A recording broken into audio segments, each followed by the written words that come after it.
Hi, everyone. This is Meredith Root, and welcome to the Afternoon Snack Podcast, brought to you by Tactic Nutrition. Hi, I'm Alex Parker, owner of Tactic Nutrition, former lawyer, CrossFit Games athlete, turned health and fitness geek. I'm also into health and nutrition, a more recent CrossFit Games athlete, co-owner of Tactic Nutrition, and former engineer. We are here to have fun, engaging conversation about some of our favorite topics, including nutrition, health, coaching, motivation, and of course, CrossFit. Our goal is to give you something to think and talk about and hopefully make you laugh along the way. Hey, Alex. Meredith, Welcome back. it's been a while. It has been a while. I feel like we say that at every podcast. Yeah, but, life Yeah. is busy. What's new? Give me the 20-second update. 20 seconds. Well, I just completed the open, third workout, and looking forward to quarterfinals in 2 weeks. Cool. I mean, that was like 8 seconds. Okay. That's good. Thank you. You're welcome. We've watched the entire third season of Formula One Drive to Survive on Netflix in a weekend. No, yeah, the entire season. Yeah. We had seen the previous 2 seasons before. Yeah, I said third season. Okay, I got confused. Yeah, I mean, but I could probably watch all 3 seasons again. Well, we've seen season 1 twice. Yeah, that's a good point. And then season 2 once, and then most recently season 3. And then we just watched the race today, which was exciting. I loved it. Yeah. Because it's I know, all the drivers now and, a little bit about the sport. And I love cars. And it's actually fun to watch. Because you're in the, you have the cockpit view and, you're hearing the guys talk. You're like, oh, I know that guy from Netflix. Yeah, and you have, your Netflix. favorites. Yeah. Who's your favorite? Well, I want Daniel Ricciardo to do well. Because he was, one of my first fans. I was a fan of his right from the get-go. He might be a fan of yours. You never know. And then Perez, because he got kicked off a team, got picked up by Red Bull, and I just wanted to crush the team that's now Aston Martin. Aston Martin, yeah. Yeah. I also like Pierre Gasly because he had a rough go, and I have a soft spot for him. Yeah. He'll do well, I think. Who's your favorite? Well, I just like the Red Bull team. Mm-hmm. I like both the Red Bull teams, and obviously Danny Ricciardo, who was with Red Bull. Danny. Daniel? I don't know. Okay. I don't actually know why I just said Danny. I know him. We'll call him Danny though. I bet he goes by Danny. Or Dan. Dan. I bet he goes by Danny. And Okay. I'm gonna look that up. So I like him, and it's weird. I like the Aston Martin team, just because I like Aston Martin cars. Okay. But I'm not a particular I don't really like Lance Stroll, and even though he's he's the only Canadian, but he's just he didn't get painted in a very good picture in the first season. And the whole history with that team has kind of been interesting and shady. Yep. So it'll be interesting. I like their cars because they're and then there was the whole thing last season where they were being accused of somewhat copying. Cheating. Yeah, because they thought they had ripped off the Mercedes design. Since all the cars are supposed to be bespoke. Yeah. Yeah. But it sure does get my adrenaline going. Mm-hmm. It's if you ever it's a really good pre-workout. Yeah, because we were watching the pre-race show before I went to go do my workout this morning. Yeah. And I was on edge. And I'm I don't know if I'm on edge from the race about to start or about going and doing 21.3 and 0.4. Because it's a very similar, you can imagine, right? Having been competitive in a number of sports that you're watching the pre-race and these guys are doing their formation lap in their car and they're putting their head thing on. And they just look steely. They're in the zone. Yeah. And it's I know that feeling where there's a ton of nerves. Anyone in that situation is you have a ton of nerves. There's no way not to, but it's you're trying to find a way to productively channel that energy, and it's intense. I think what's interesting about this sport is obviously these guys are competitive and want to do well as individual athletes. But at the same time, the amount of pressure that they have on themselves from their team. Like, they have a huge amount of people relying on them in that moment. Yeah.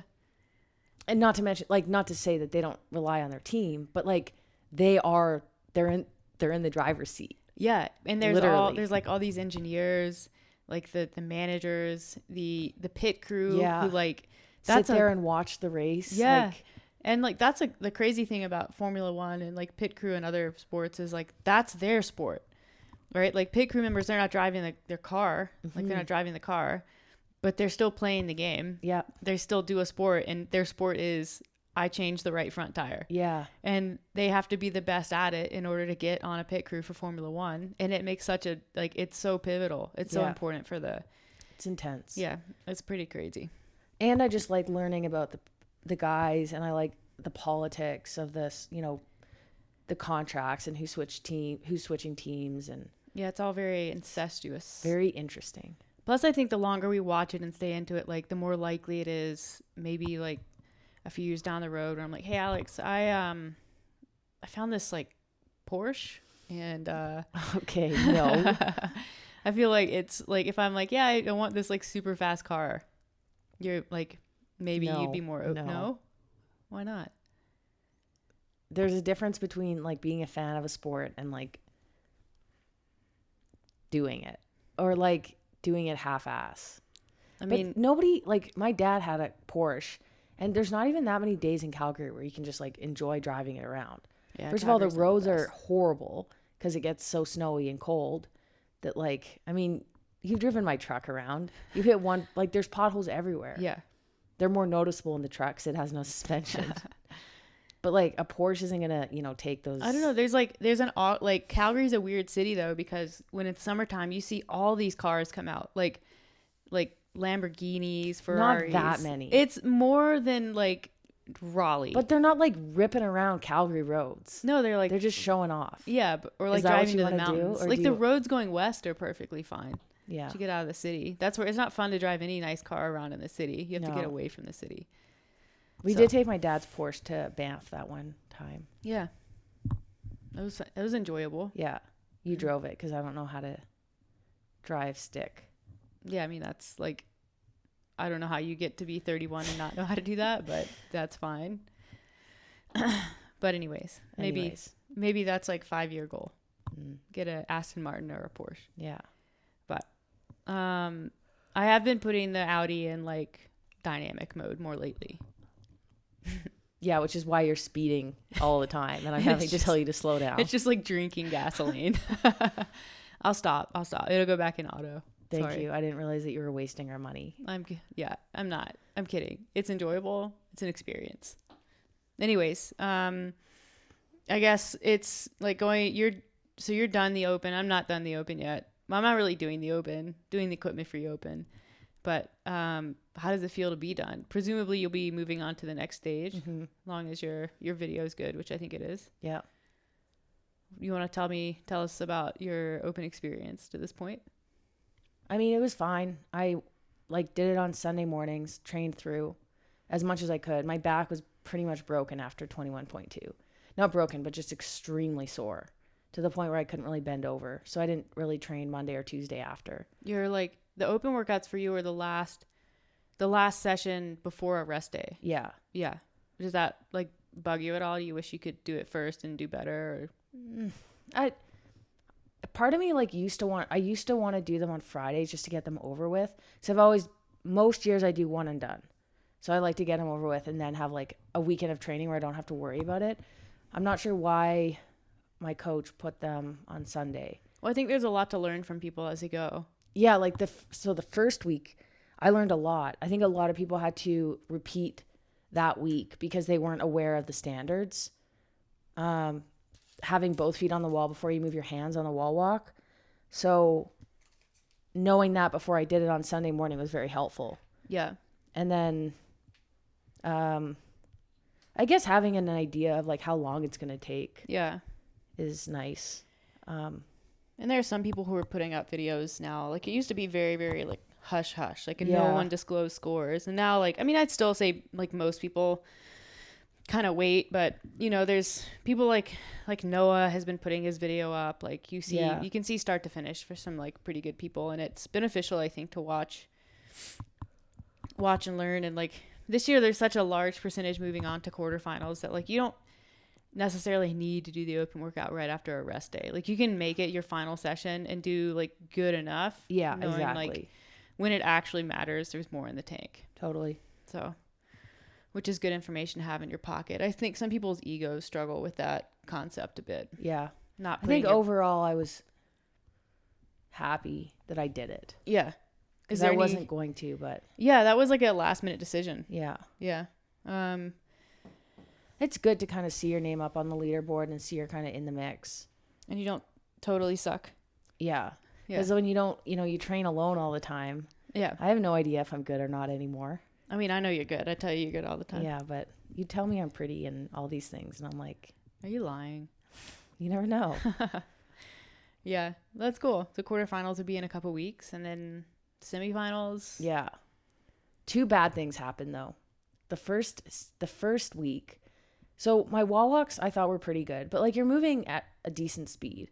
I finished the workout and submitted my video because I'm not an affiliate, so I have to like put my video up on the leaderboard. You mean we haven't affiliated the basement yet? No. And I got dinged 18 seconds for not meeting the standard on a couple of reps. Yeah. Which it's like, it's fair. Like there were a couple, like I think simultaneous, I moved my hand as my foot was touching. Yeah. It wasn't necessarily super clear, which fine. What I don't understand is why they're wasting their time. And by they, you mean? CrossFit. Okay. Giving 18-second penalties to somebody who's in 200th place. Like, I guess whatever, but it's like, okay, part of it is like, I don't even know what they're doing. Mm-hmm. I don't even know what the rules are. Whose videos are they reviewing? Because I saw some videos ahead of mine that weren't as nice as mine. Yeah. And they didn't get their scores adjusted because I looked. Yeah. You're a pretty good mover. Usually, like as far as standards go, you probably lose a lot of time not pushing standards at all, where I think some people ride that line a little bit more. So I sent a video to CrossFit. A video or an email responding back because they said, if you have any questions or concerns, please respond. So I did. And in a nice way, I just said, I'm curious as to like whose video, like, are you reviewing all the videos? Like in the top 200, what's the deal here? Are you requesting videos from people at affiliates? Like just because I want to know. Mm-hmm. No response. I think people just go in and review whatever videos they want and they're authorized to make give penalties. I mean, there's no rules. Yeah, I mean maybe they're operating by rules, but we don't know what they are. Yeah. There's a rule book for sure, but like you don't know how the rule book is being applied. Exactly. Yeah. So anyways, watching F1 recently kind of made me feel a little bit better because apparently CrossFit's not the only sport where penalties are applied in a subjective fashion. Yes. Yeah, there's I guess some shenanigans. There's some shenanigans where they're not enforcing their own rules or, there's gray area. And like you see it in all sports, as soon as you allow subjectivity and as soon as you allow gray area, like it's competitive. So people are going to take advantage of that gray and they're like, oh, you're not going to enforce this boundary. Well, I'm going to push the boundary. And like I won't say any good competitor would do that, but like, it's hard to not watch the Formula One stuff and see Lewis Hamilton doing that frequently and also winning the most. And then you see like Max Verstappen, who wasn't doing that and he almost won but didn't. And so it's sort of frustrating, like, in that case, like in CrossFit, it's not really costing anyone much of anything. It's like it's not costing you any money. Like it hurts the ego, maybe it's confusing because there's a little bit of transparency issue there. But you could argue like in instances like that, where they're like in Formula One, where they're not enforcing a penalty on somebody while they're making it over and over and over and again, like that probably cost Max, like, I don't know, a couple $100,000 at least, $1 million if he would have won. Mm-hmm. So I'm sure is much more frustrating for them, but it's frustrating as a competitor, I think, whenever it happens. But it's like, it doesn't seem like a very valuable use of their time to be implementing like 18-second penalties to somebody who finished like, I guess it's the first week, but also at the same time, like, if they're so worried about me getting in the top 10, which is what the goal is in the open. Top 10%. Top 10%. Yeah. What they should really be doing is reviewing the people on the bubble. Because those are the people that it matters. Mm-hmm. Not me. Yeah. Like, it doesn't matter if I'm in 200th or 300th. I mean, it doesn't. Because you're still going to be in the top. Exactly. 10. It just, I don't know. So anyways, the second bad thing is realizing that although I still train pretty hard, like I don't take it as seriously as I once did. And I put in a damn good effort on those workouts, just like I do in every workout. I get thumped. And now it's not by like, Tia or... I mean, you do still get thumped by Tia. Emma, Claire. I said it's not only... Okay. But it's like 16, 15-year-olds. Right. And I'm like... But it does make me feel better that they've been doing CrossFit for about as long as I have. It's the same amount of time. Like, Justin Medeiros is 21, and we started CrossFit in the same year. So it's like, okay, relax. They just, like, kind of were still growing up while we were... Yeah, I think that's an interesting... Like, the girl who's winning after the second week, Emma Carey, I learned today she started CrossFit when she was 10. Yeah. She's almost 17, so that's 17 years. 7 years, which is, I've been doing it for like 8. Mm-hmm. So I'm like, it's not that impressive. Mm-hmm. Yeah, I mean, I guess her development as an adult is impressive. Like, most kids don't develop that quickly to a point where they can, be achieving, like, specifically the weightlifting, I guess. But like 7 years into CrossFit, focusing on it competitively for like however many years she has, like, it makes sense. Like, I'm not going to say that you should be good, because I think it takes a lot to be good and be at the top, but like, it's not a surprise. No, it's really not. Like, and not to take anything away from somebody who's 16 and who's crushing it, but also it's just different now for these young athletes. Yeah, I think it's like our and I'm like going to sound really old when I'm talking about our generation, but I think the 2014 to 2018 games athletes, a lot of them were like retired collegiate athletes who are kind of finding their second wind, and like, maybe they find CrossFit in their early 20s and they start competing in CrossFit in their mid 20s or late 20s, and competing at a high level, I mean. And that's kind of what you got. Like, you get these athletes who have a ton of life experience. They have a ton of competitive experience in other sports. They're athletes one way. Maybe they're, even people who are not athletes but have, different experience. Like, I think Alexis has been open about the fact that she wasn't a particularly athletic person. But like Camille was a gymnast. Like Talena was a sprinter or something. Yeah, like Jen Smith is a track and field athlete. Yeah. Like, even Brooke, who's pretty young, is a track and field athlete. Mm-hmm. So you were getting a lot of ex athletes, and now like Rich was baseball and football. So is Ben. Yeah. Christian Harris, like, the list goes on, right? Like, all these athletes played sports, and now you're getting the younger generation who, like, their sport is CrossFit. Like, it's kids who are starting it at 9-10 years old. Like, they're not coming from an organized sports background, and so you're just seeing them advance really quickly to a very high level. Like, it wasn't like before, the kind of surge of teenage athletes this year. There weren't a lot of teenage athletes who were cracking the top 50 or top 100. There were a handful. Like, Haley has been around for a bit now.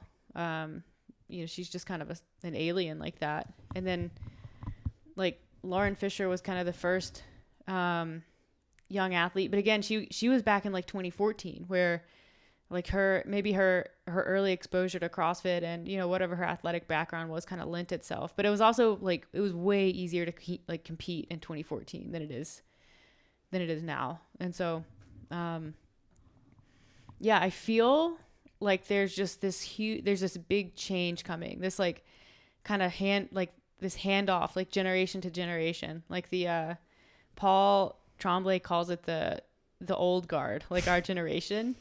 And I just feel like we're just getting pushed, just like. But we're also like, you know what?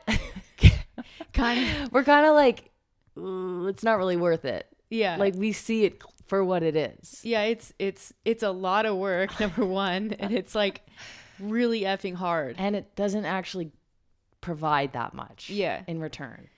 Yeah, that's like my I'm going to like try to like we said, try to not be on our high horse about this, because everyone's experience in life is going to be different regardless of the path that you choose to go down. But I loved playing a lot of different sports as a kid. Like I played soccer, I played basketball, softball, swam, ran, rode bicycles, like you name it, I did it. And you had a similar experience, I think, when you were younger. And then we both kind of specialized, like when you should specialize, I think. But I never stopped playing other sports. Like even when I was a like quote unquote like swimmer, I played soccer. Like I did travel soccer. I was on high school team. Like, you know, I played a lot of sports, and I have some of my best memories came from that. And like academics are always super important, and going to college was super important. And I guess I just like, I am struggling in this moment to see what the long-term payoff is. Yeah, I try to think of it as like, there are many, many, many athletes all around the world playing sports and specializing at a very young age, 8, 6, in some cases probably even younger.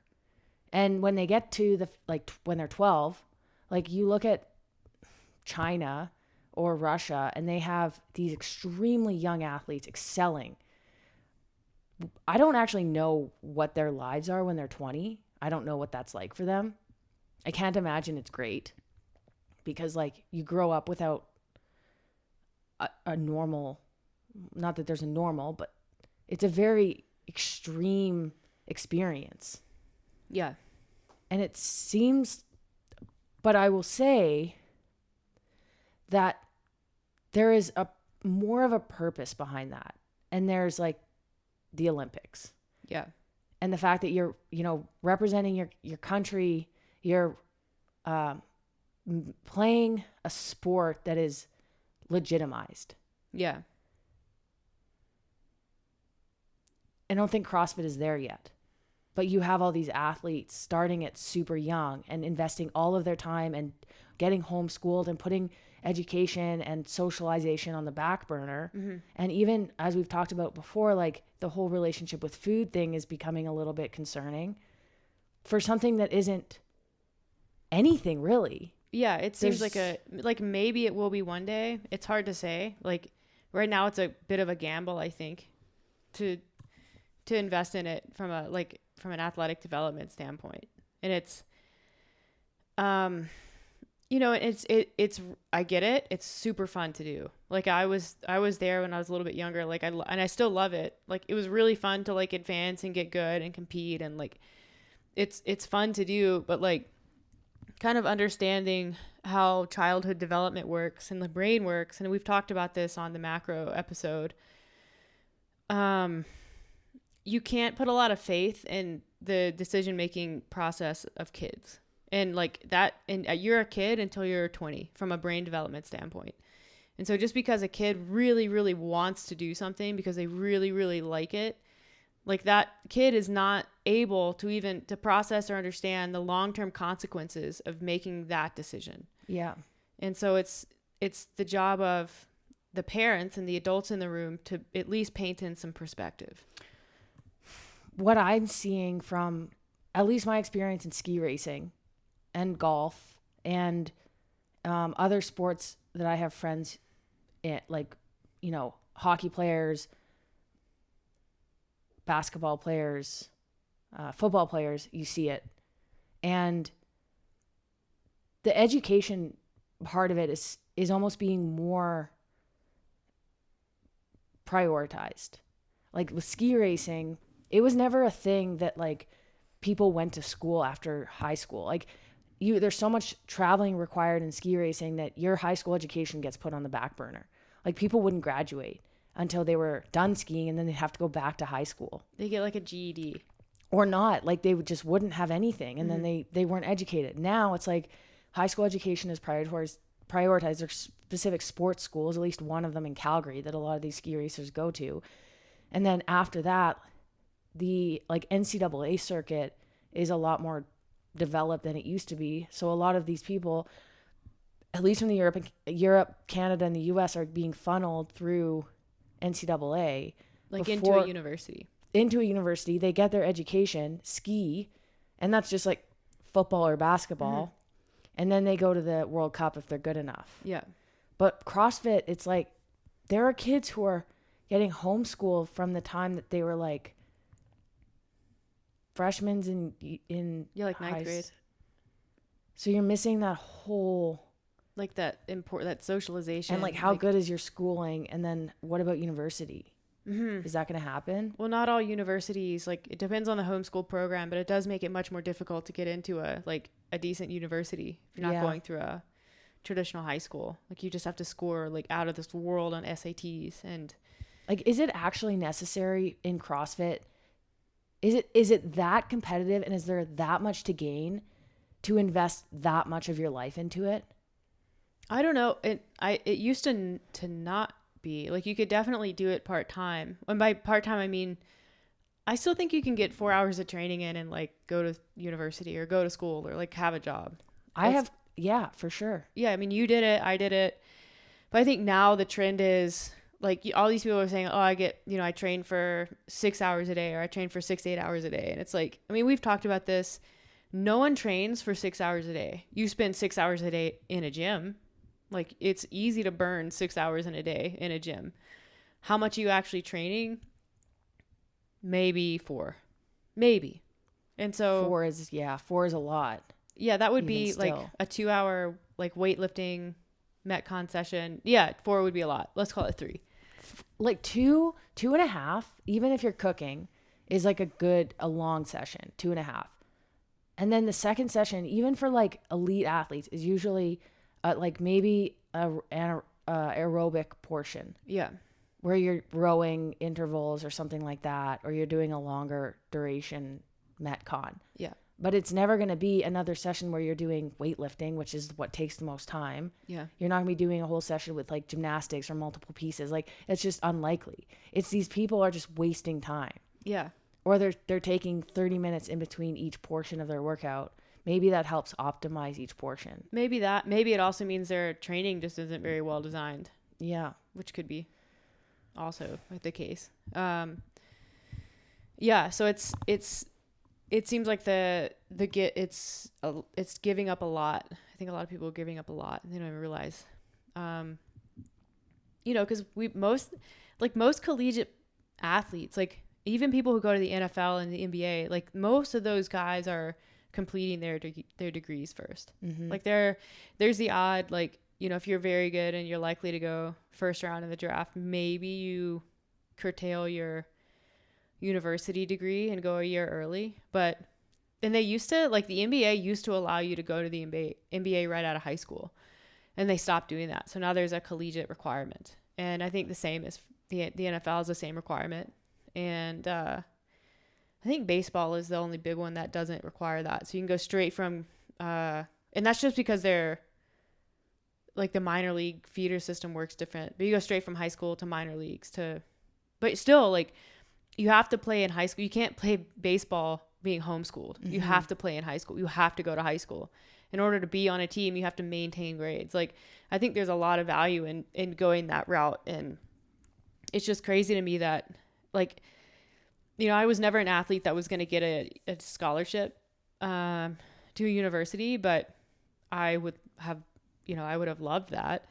And I know I've heard a handful of stories of kids giving up scholarships for universities to do CrossFit. Mm-hmm.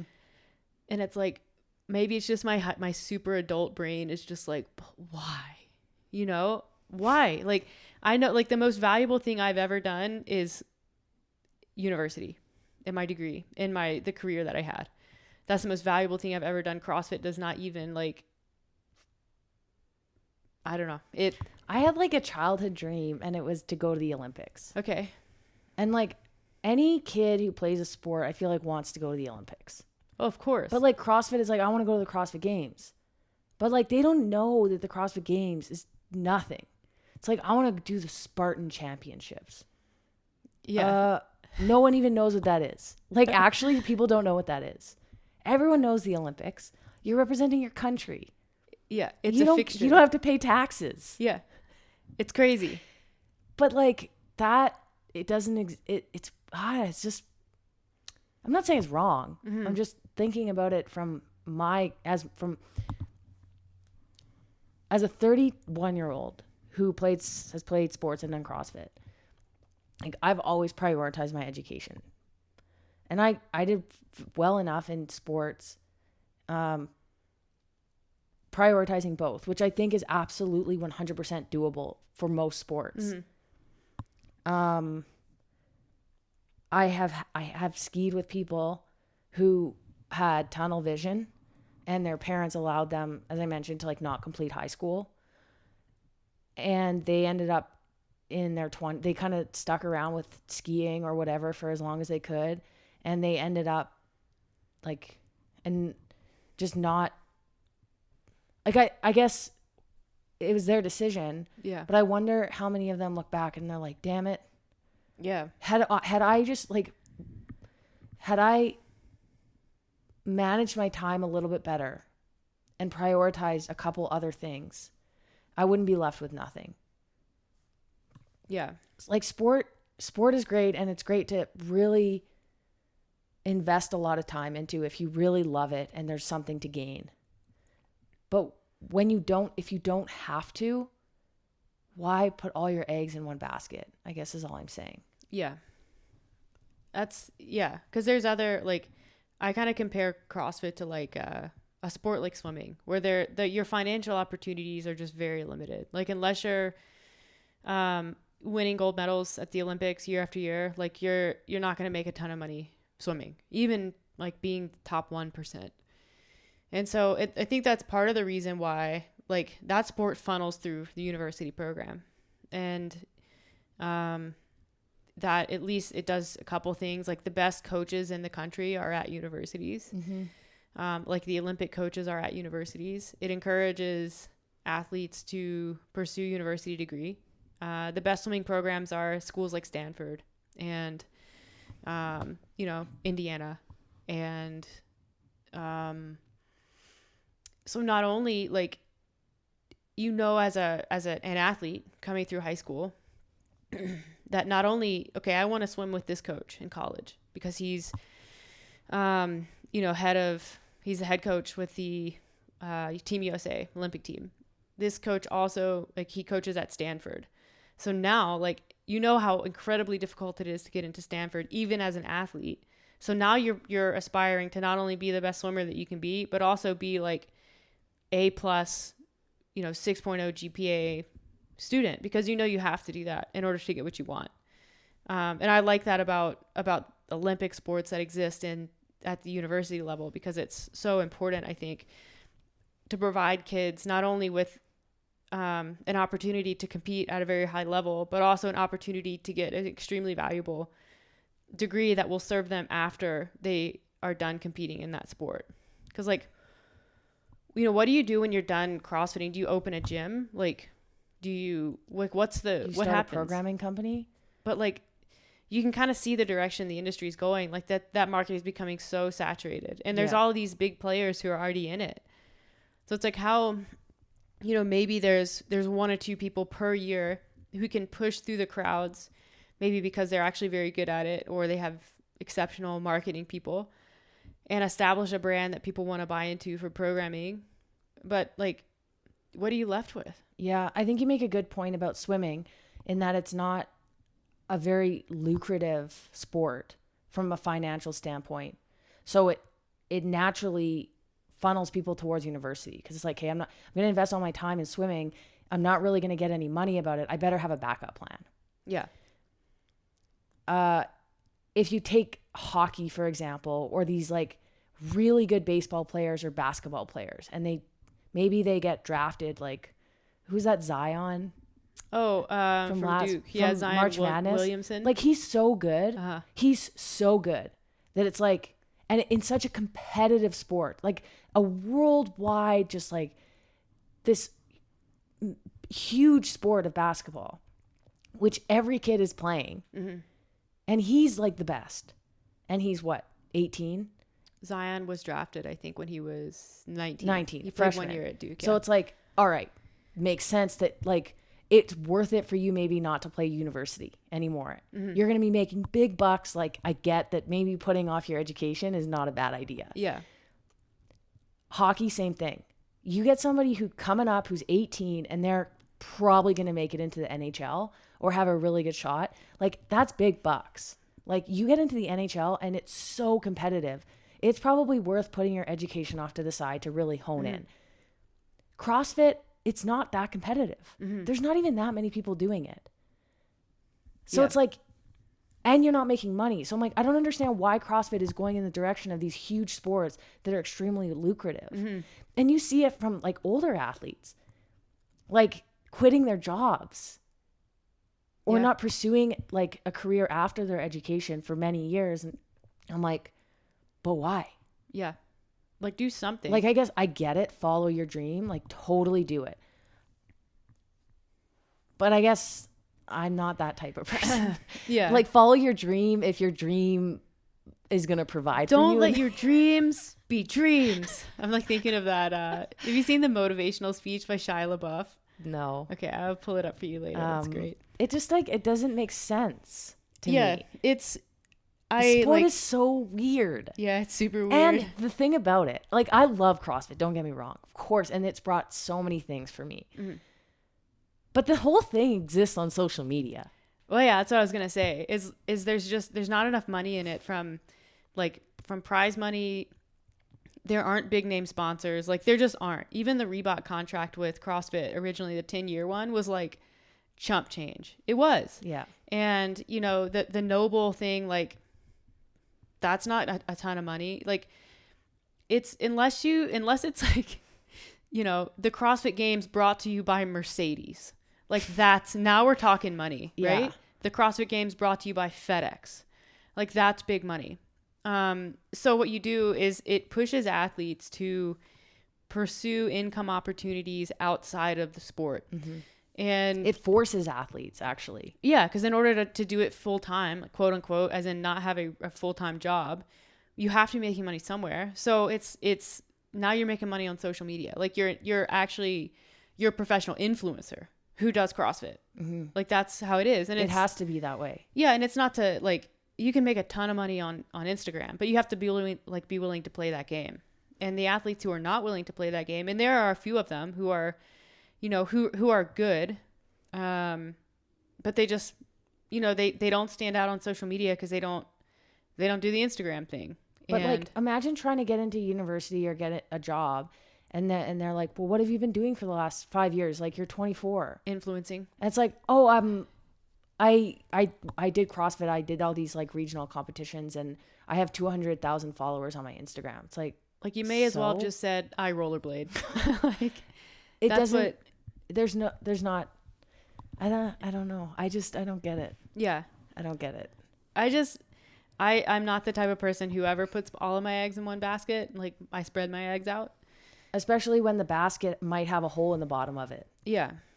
And it's just like CrossFit right now, it's a private company. Like, you're playing by a, you know, it's not, they're the judge and the jury. Like, they, you know, the organization gets to decide the rules and how the game is played. And I honestly believe that in a few years, as the ecosystem kind of grows, I think the sport has room to grow. And I think the right people are at the helm now to allow that to happen. I do not, right now anyways, believe that it's going to be financially viable as a professional sport for the number of people who treat it as a professional sport for at least 10 years. Yeah. And also the life, I guess we'll see how these athletes develop, but the lifespan of the sport is short. Oh, as far as competitive years, it's so intense. What would you like say? There's no off season. No, that's like the these mad guys part. are, and that's why like Matt's done, because he's like, this thing is insane. It's bad on my body. Like Rich Froning, like his knees are effed up. Like, yeah, he's a great CrossFitter, but like he's kind of broken. Yeah. And Chris Spieler, same thing. And I think like, it's not to say that CrossFit is inherently unsafe, but no. anything, like any sport performed at a very high level for a long time is going to take a toll. It's like, even in speed skating, like any sport like that. But when you're not even making that much money, say you do it for 8 years, you're not really making enough money in CrossFit in 8 years to be fine after that. Whereas like if you play 8 years of football, then maybe you're good. Yeah.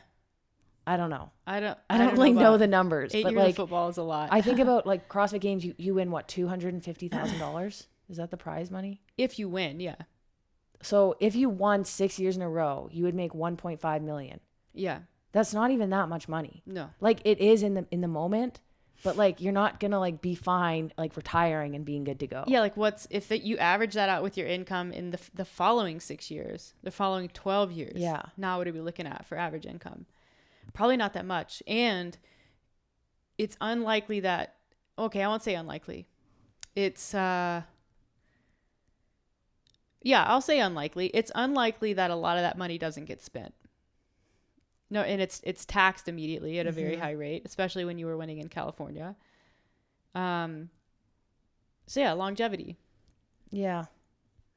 It's just, we always, and I'm not sitting here and saying no one should, do CrossFit competitively. That is absolutely not what I'm saying. I'm just thinking critically. Yeah. Dissenting, as lawyers tend to do. Yeah. I just think there's always more. If you just can take a step back, there's always more to it. There's more there. Like a little perspective is important, I think. Agreed. I worry, like when I look at the teenagers coming up, like who knows, like I don't know what the longevity of athletes are when they start doing this shit at 14, 15, 16. I don't know. Maybe they'll be fine. I have no idea. It probably depends on more, who's doing the programming, how are they training, like is it intelligently done? I'm sure if it is intelligently done, like there's gonna, like maybe they can age and be fine. I think I worry more about the social pressure and the effect of, they're already doing like all these studies on the effect of social media on the teenage brain, and it's like alarming. So you like I'm sorry, I keep interrupting you, but I'm impacted by social media, and I'm 30. Like I get caught up in it.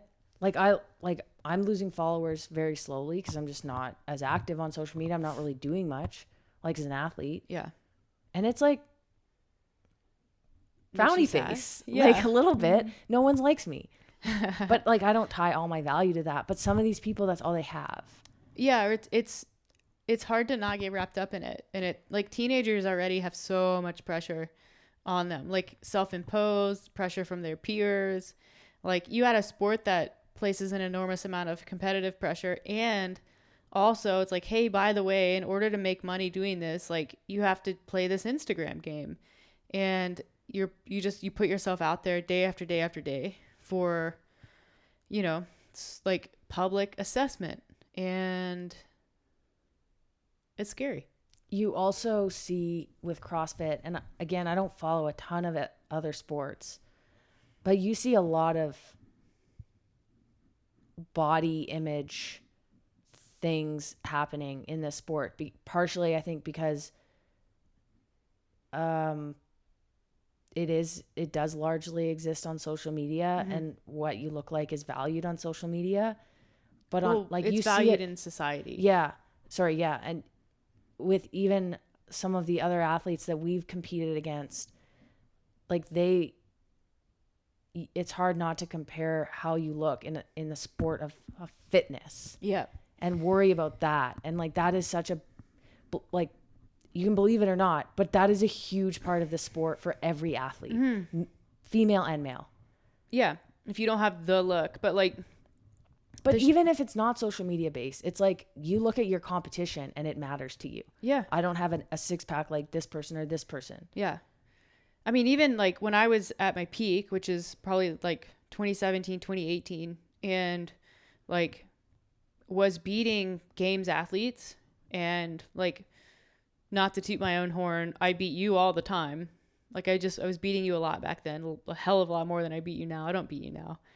But like I would do that, and I would, but I never looked like, I never looked the way I thought I should look. And it, you know, I wasn't super wrapped up in that because I felt awesome at the time and loved what I was doing, but it was always back there, right? Like, why don't I have 6 abs? Like, you know, why, when I take my shirt off, do I not look like Alex? Why, you know, why do my legs not look better? It's just like bullshit like that. Like, but like, if you look at the sport, like we as in most athletes, we're wearing booty shorts and a sports bra to lift weights. I know, it's like, why? It's like, why is wearing, this the uniform? Like why do your butt cheeks need to be hanging out when you're climbing a rope that's shredding your legs? Yeah. And the answer is, and like, I'm not going to like, okay, fine, I'll go there. Like, if you asked a man to wear something that is as uncomfortable as booty shorts ever, but just to like work out in this, here's your uniform, they'd be like, no, get the hell out of here. Yeah. But like, there's like, and again, the body image stuff exists for both like men and women, but like it especially exists for women, because like you have to put yourself on display. Like, this is what people exercise in. If I wanted to wear my bicycle shorts to exercise in, I would look which I ridiculous. did once, and you commented. So I did. They were longer running shorts. But it's true. It's like, it's created something. Mm-hmm. We talked about this in 2018 or 2019 when we were on the demo team. And CrossFit, especially then, I think it's changing back to a more legitimate approach with the way that the season is played, is, you know, without the national champions and but like when you see Hunter, what's his name? McIntyre as a wild card, I'm like, this sport is turning into a spectacle. Yeah. Like, you're just trying to drum up attention. Mm-hmm. It's not legitimate, and it actually makes the other athletes look worse. It's like, yeah. What? Well, you have Hunter who does another illegitimate sport, calling CrossFit a joke. And it's like, hey, this is a super bad look. And it's like, okay, fine. If you think we're a joke, come try the CrossFit Games. Like, really? Is that going to help you legitimize your sport by like calling out somebody and telling them to just jump in to a sport, to a competition that people are putting their lives on hold to try to get into? Yeah. What are you doing? It's like, it's the whole social media game. It's, for a long time with sanctionals, it was a popularity contest. Like, who did you know? Yeah, who can make a phone call and get you into an event? Yep. And then there's people like Carol Ann, who's having to do every single qualifier to qualify, and she's legit. She's more legit than these people getting invitations. Yep. Yeah, that pissed me off. The whole thing, and like I keep having to say this. You don't have to qualify everything you say. I really do love CrossFit. It's given me so much, but at the same time, I'm like, man, take a closer look at what you're investing in, please. Yeah. Please. Like, you can have fun. It can be a fun hobby, and you can still be like at an elite level. The people who win the like Ironman World Championships, they have jobs. Like, there are tons of elite athletes out there who compete in sport and like have lives. Like, do you remember watching the Berkeley marathons? Yeah. The ones, I think they're in Kentucky or West Virginia, somewhere on the the southeast. That's an insane Netflix documentary. Yeah. I highly recommend it. But the guy who wins that, and it's an absolute, it's just an insane test of endurance. Like, one of the most insane endurance tests that's out there. And this guy who, he was like the previous winner before, before the documentary was shot. And it's not even like, I use the word winner. You become a Berkeley marathon champion simply if you finish it. Like, that's the criteria, because it's so hard to finish. So most people who start on it don't. And so I think to that point, they had only like 8 people finish it ever. And the most recent guy to finish it was like a PhD physicist or something, worked at a university. And it's like, the guy just trains endurance. And like, if you think that CrossFit training takes a lot of time, endurance training actually takes a lot of time. Yeah. Because you have to be like outside, off your phone, like away from civilization for like hours, 3 to 4 hours a day. Yeah. Maybe longer. Yeah, I think I don't know. I think social media is kind of just ruining the world slowly. Like Meredith and I talk about this all the time, and we talk about this with our friends, other CrossFitters, our families. If you're out there and you're like, these chicks are wrong, please explain. Like, legit want to know what's going on. Yeah. What is the thought process? And if it's like people just following their dreams, good for them. Like, good for them, actually. And that's not sarcastic. Yeah. I just like looking at the way people live their lives, and it's just interesting, especially when I've been a part of the sport and I'm looking at the evolution of it. Yeah. I do think like there's always been, like, you can look back at like the 70s, like the Gold's Gym era, like when Arnold was competing. Like, there's always been gym rats. Mm-hmm. Like, they have always existed, and they still exist in traditional gym settings. Like, there's the bodybuilders, and like maybe the social media thing is a good thing for them, because at least it does provide some income. Like, it provides a way to make money. But these are just like, a lot of CrossFitters they're like really fit gym rat. They're like actual, like, they have fitness. But gym rats don't become gym rats when they're 10 or 12. That's a good point. They're like in university, they get into it, and it's like, I just want to do this like as my like career. Yeah, that's fine. But like, there are 10 and 12-year-olds who could be extremely like successful professional athletes in a different sport that is maybe more lucrative, or they could be just like really great in academics, but they're putting all of their eggs in CrossFit, which like doesn't offer much. Yeah. And from what I can tell, won't for a long time. Yeah. And that's what it comes down to. I think there's a fix though. There's like, I think if you start seeing more athletic events show up at the CrossFit Games, like the softball toss and things like that, where it actually does benefit you, like, to have, like, it benefits athletes who have an actual athletic background. Like, they're going to get there and be like, well, what is a throw? Yeah, I remember. So I don't know how to throw that. If you haven't, it's actually kind of hard to find the footage, but I think it was 2013, they had the softball toss, and Jason Kalipa, who I think he played some football, but he was definitely like a gym bro. He definitely wasn't a quarterback. No, he threw the softball like straight into the ground. And not only that, but like the throwing, his throwing mechanics, you're like, have you ever actually thrown a ball before? Because it's like, do these kids know how to throw a Frisbee? Is that like, do you know how to throw a Frisbee? Of course. I played like Ultimate. I feel like most kids should be able to throw a Frisbee. I have a feeling some of these kids don't. Do you remember? Okay, so I'm going to go way back. But that could be partially just like a generation thing. Kids aren't getting outside as much. Do they do physical fitness tests still? Did you ever do the physical fitness tests in elementary school? No, we had to do the beep test. Oh my God. Yeah, that was part of it. Yeah. There was like the beep test, and then there was 1 mile run. There were like max sit-ups. We did what kind of school did you go to? Like a military arm school? Hang. No, it was just part of the, like, we did it every year. Like, it was just a physical fitness test. For and what, like, gym class? No, it wasn't even part of gym class. It was like part of your schooling. And so, and like, it was like flexed arm hang, max dead hang, max pull-ups. And then you could get a like presidential fitness award at the end of the year. And so they like, there's always award ceremonies at the end of the year for like academics and this and that. And, if you got the presidential physical fitness award, you got that award. I'm thinking maybe they got rid of that. Cause like, now that I think like it, like, I'm not sure that that's a great thing to reward, but anyways, I got it every year in case you're wondering. I actually had the school record for a flexed arm hang for a bit for girls. That sounds hard. How long did you hold for? Like over a minute. Wow. Yeah. That's impressive. I should actually test that now, but I was like a little bit small for my age, and that helps. I don't know why I was telling that story. I completely blanked. Oh, it's but it was a way like it encouraged activity and encouraged like, you know, athleticism, and I don't know. Do they? I don't know if that kind of thing exists anymore.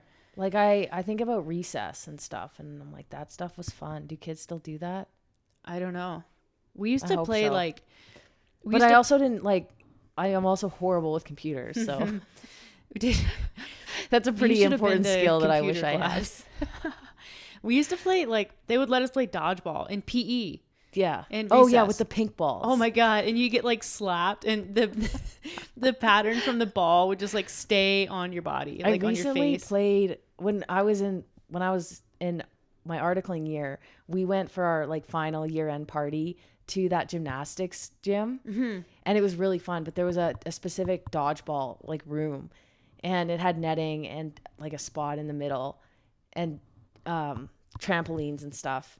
And they use the foam balls now. Lame. But I got nailed in the nose and started bleeding. I'm like, I'm 29 years old. I have a nosebleed.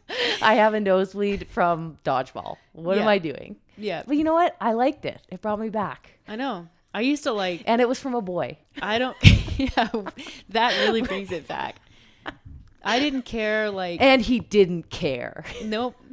Probably didn't say he was sorry. He's like, I meant to do that. I was just ruthless with dodgeball. Oh, yeah. I don't care if we're friends. Like, I am going to try to hit you in the gourd. Like, I'm going to try to hit you in the face. Yeah. And that was my objective. There was always a rule, like, don't go above the shoulders. Yeah, but it was always an accident. You can't control those things. No, because you throw them and they're spinning and they just drift up. Yeah. Yeah.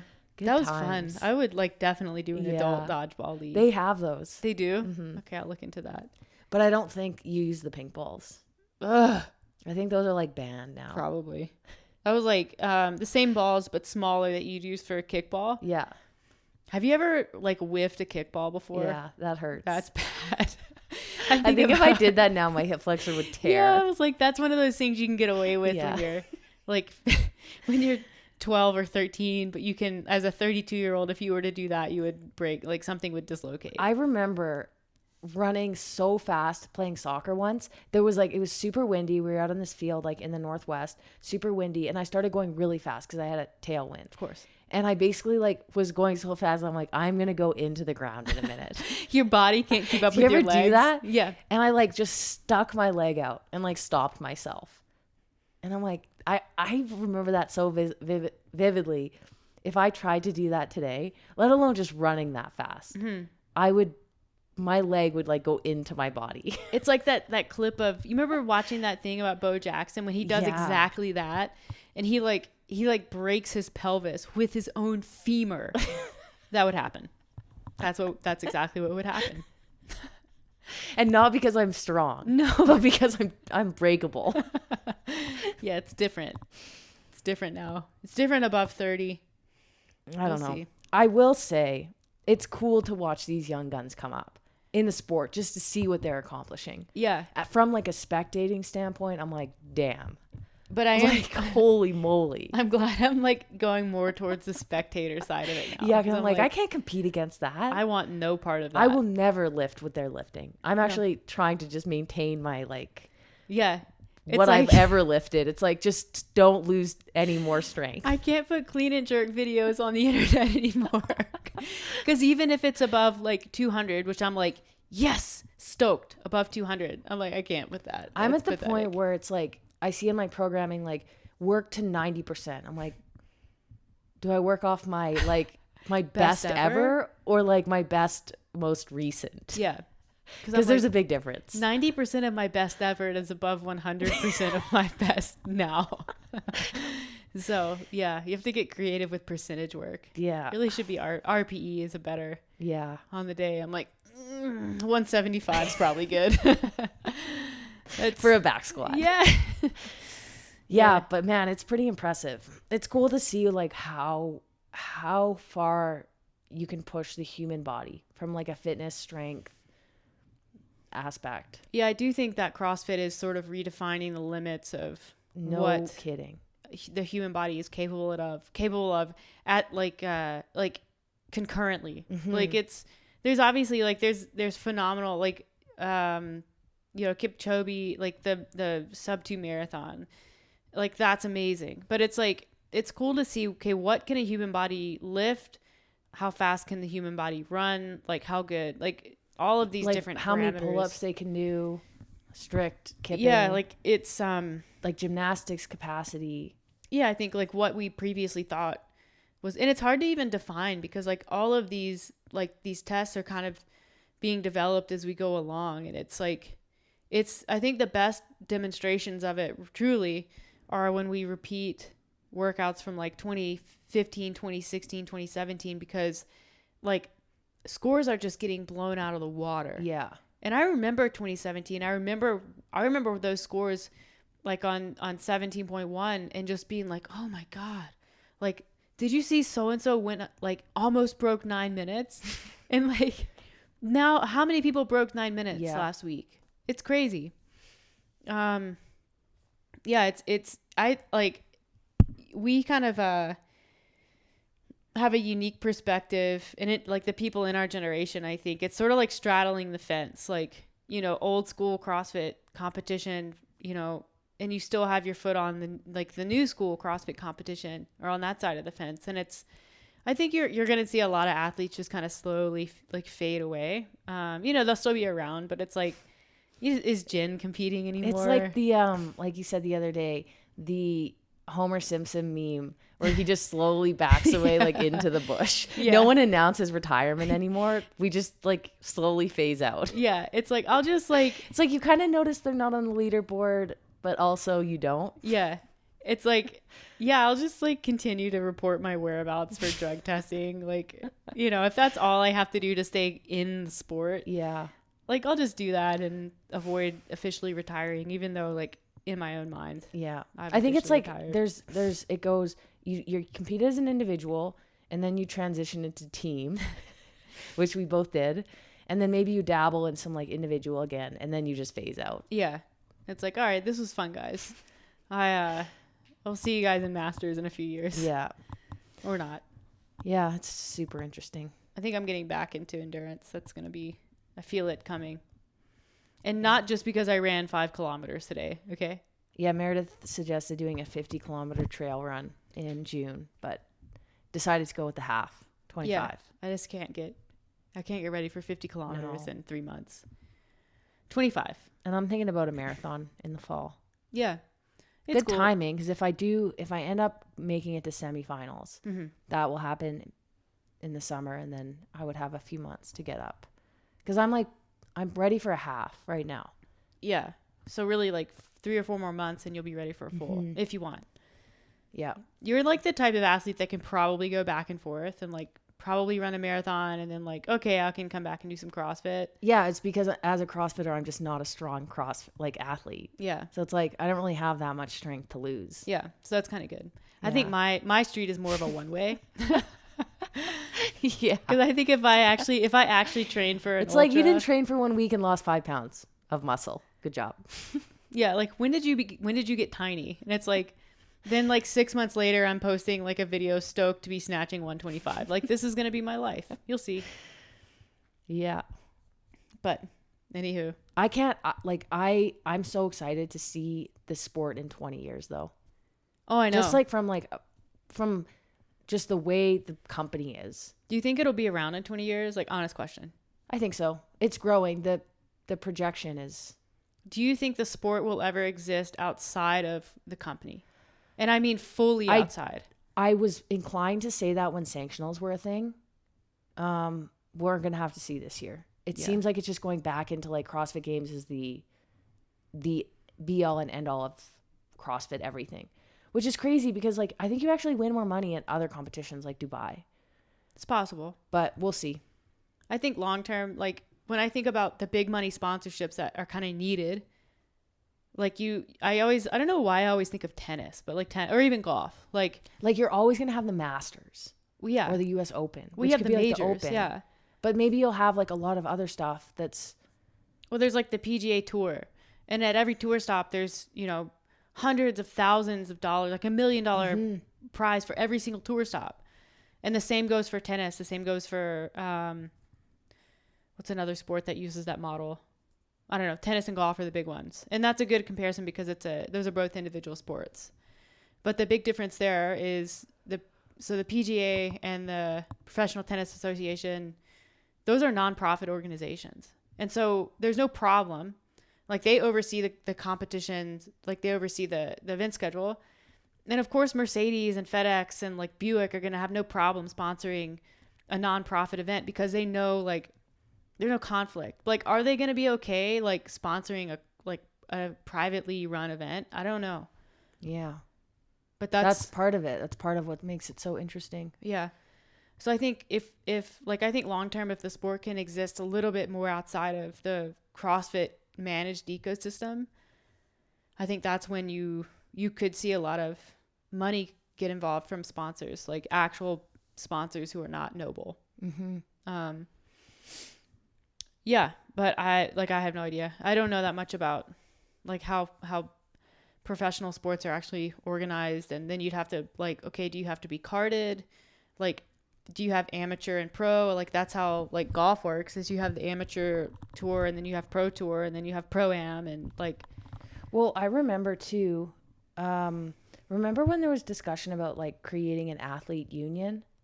Yeah, there is. I know, but like a legitimate one. Yeah. Like something where you actually have a say. Like, and it's bigger and it's more people are involved and it's not maybe just like, you know, like 10 people, 5 people. Like that needs to happen. Like athletes need to be involved in the evolution of the sport as well. And I think that partially comes from like it not being a privately owned company. Yeah, like you can actually lobby. Yeah, so maybe change. If the athletes push for some growth outside of CrossFit, but still be CrossFit. I don't really know. I don't know enough about that to say. Yeah. Who knows? But yeah, it will be interesting for sure. I think CrossFit as an organization is much more open to evolution and suggestion than they ever have been. And I think they realize they have to be. Yeah. Given how much they're growing. And there's pressure on them. Yeah. There should from be. Me sending emails. From Alex Parker. Hello, this is aaparker2@yahoo.com. No, I would say this is at aaparker1 because they probably know me better by my Instagram. I actually I do know people by their Instagram. So do I. We always call people by their Instagram handles. Like Clueless. Yeah. Yeah. It'd be weird to actually like run into her and be like, hello, Catherine. I hope she listens. You think she listens? No. Okay. I don't, maybe. Well, follow her. We'll tag her and maybe she'll. She's the first female firefighter for Long Beach. Yeah. Pretty cool. Meg Reardon's girlfriend. Fiancé. Yeah. All right. Megatron. Well, better known as Megatron. Actually, like the shark. Yeah. Yeah. I'm glad we ended on a high note. I was getting a little critical, but. Yeah, I don't think there's anything wrong with dissenting opinions, and maybe they're helpful, maybe they're not, but it's our podcast, so it doesn't matter. Yeah, and like we're always open for discussion, so shoot us a DM or email. Yeah, I do love a good debate. Meredith will get in there. I get into the weeds. There's the Sprinter van arrived. There's this van that parks like in our cul-de-sac. It's one of our neighbors. I don't know what they do. It's maybe 2 houses down. It's a giant Sprinter van, and it's so big that it has a beep when it backs up. And sometimes they get in late, like 9:30 p.m. And so we're like getting ready for bed, and all of a sudden you hear like beep, beep, beep, and it's like that's one of those noises that just sucks to hear late at night. Yeah, I'm like, where are we? But I'm actually glad that I didn't know what that was for a long time, and so it was bothering me that I didn't know what it was. And then you're like, oh, it's a Sprinter van, and I was like, oh. It's a Sprinter van, and now it's fine. It doesn't bother me. And I always keep aware of its whereabouts, so I just saw it arrive back home. Alex is the one person neighborhood watch.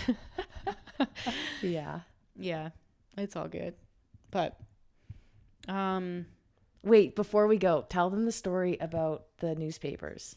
The newspapers? What do you mean? Meredith's on this app, neighborhood app, where all the people in the neighborhood can communicate. Oh, next door. Yeah. And she's like, get this. So I guess people were reporting that there's creepy people like at 3 a.m. walking up to different houses. Yeah. But all the same houses every morning. They're like, so I don't know if this person's like stealing packages or getting ready to break in, but like, just so you know, if you live like in this area, like I've seen the guy at like 3:30 in the morning he's got like a flashlight and just goes on. And, there's a few people like, yeah, I saw that too. They've like woken me up.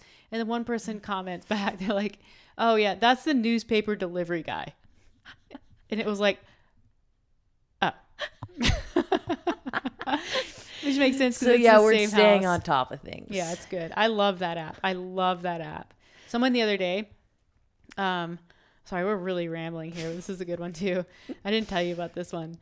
Someone the other day posted like, oh, the Sobeys pharmacy, this has the AstraZeneca vaccine for anybody over 65. Like they have it available. You can walk in and get it. And somebody comments, or not. And then basically the entire, like the comments thread just turned into a conspiracy theorist meetup on like all the bullshit. They're like, well, I highly recommend you watch this doctor, on AstraZeneca or the vaccine in general. On the vaccine in general. And it's like it was that, that Facebook video that went around for a long time. It was the doctor who's actually like snake oils. He sells herbal remedies for shit. And I was like, this needs to be moderated ASAP. I actually haven't checked it to see if it got pulled down, because there's some topics that are off limits, and I have to imagine like that kind of thing is off limits. Yeah. But yeah, it was a good one too. If you don't have Nextdoor and you live in a neighborhood, you should get it. Does every neighborhood have it? You can just generally have Nextdoor that does like your region or whatever, but then there's certain communities like ours, like Valley Ridge and Crestmont across the way, they set up a private one. Can you sell stuff on it? Yeah, you can. I posted the couch. Oh, you did? Thank you. Okay. Yes, you don't have to. Okay.